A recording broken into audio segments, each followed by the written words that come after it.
So I just finished doing a health report on this car, which is a full system scan. We got a few codes here. At the top, we got a intake air temperature sensor circuit high. I wouldn't worry about that because I think I caused that. I started working on the car before I started recording, and I unplugged the mass airflow sensor.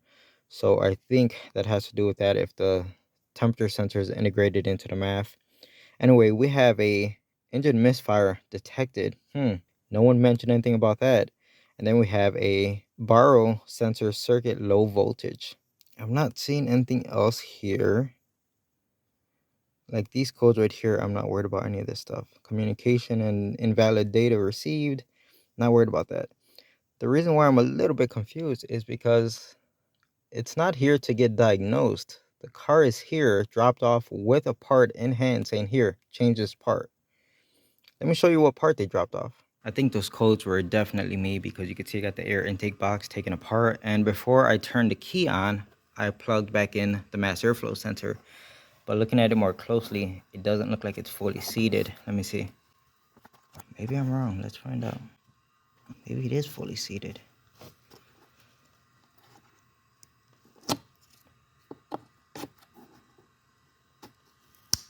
Nope, it was fully seated. Okay, so I don't know.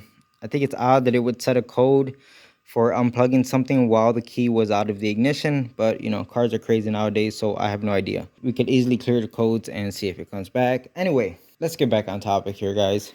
First of all, we got the Dorman part, guys. We got the Dorman crap. Look at that. Okay,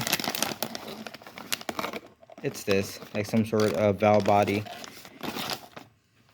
And it looks like they go right there. I don't know anything about this part. I don't know if it's a common failure point.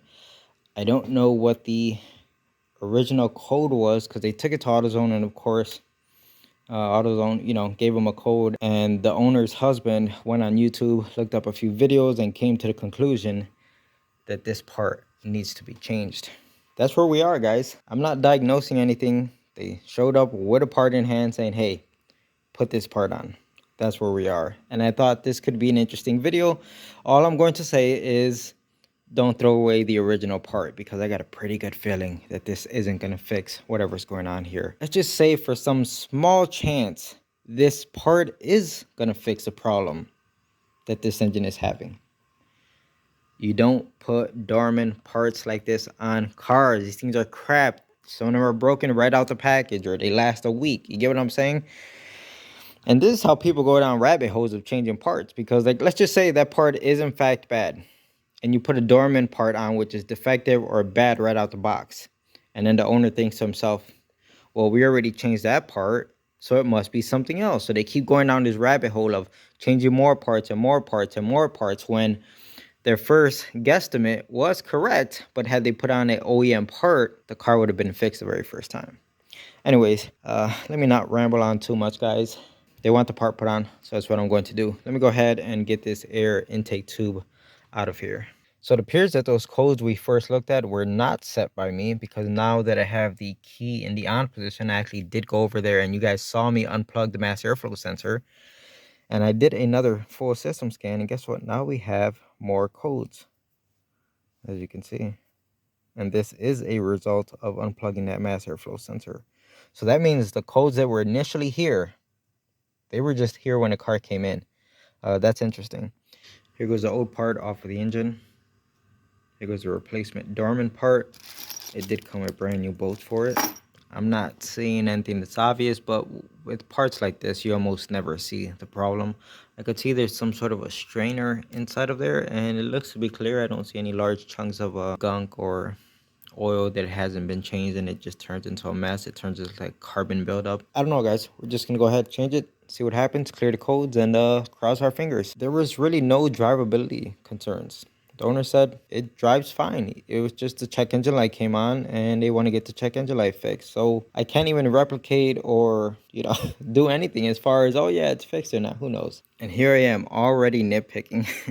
You can see I got one bolt loosely holding in the new part, right? Let me turn on the light for you guys.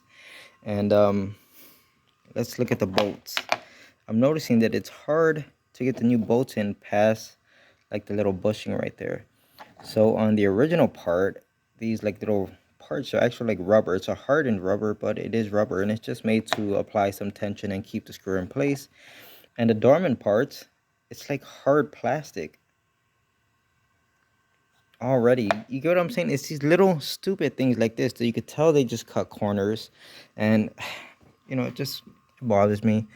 And I'm definitely not throwing out the original part, because I got a pretty good feeling the original part is not the problem on this car, and it still works just fine. New part is fully installed. It's plugged in. As you can see, everything's torqued down, good to go. Let me see how many miles are on this thing. Did not check. So we are at 132. That's a lot of miles. What I want to do is, because we did see that code for random misfire, right? Yeah, I don't think it'll hurt me to pull out one spark plug. Everything looks 100% original in this thing, almost like everything has 132,000 miles on it. So I took plug out of number 4. I'm assuming it's number 4. And here we go right here. It says AC Delco on it. Sorry about the white balance, guys. But you guys see that discoloration at the base where it turns like a brown, almost looks like corrosion. That takes a long time to happen.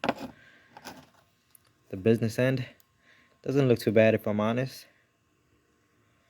But I got a pretty good feeling that these are original plugs with 132K on them. Now, I'm not saying that the spark plugs are the problem and that's what's causing this misfire code. I'm not saying that at all.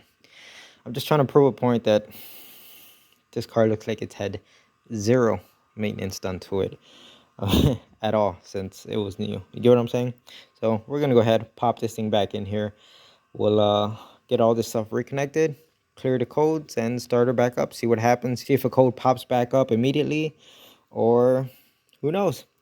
I'm going to ask the owner, see if he could get a hold of the paperwork from AutoZone, see what was the code that they gave him that led him down this path to want to change this part. And this thing looks like it could use a good throttle body cleaning. You guys can see it down there.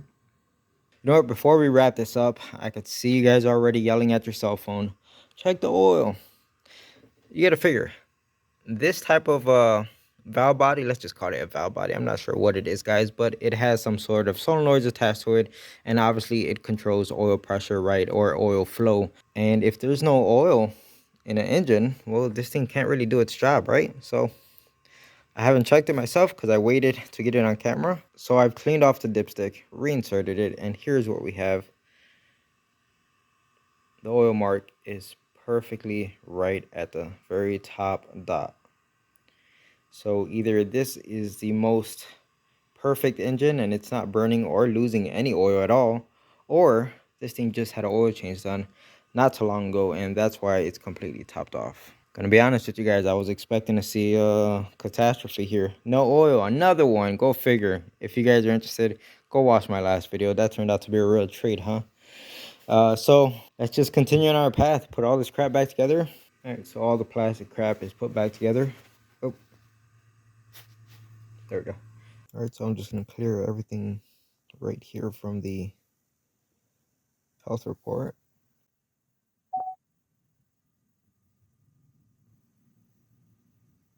Key back on, let's start it.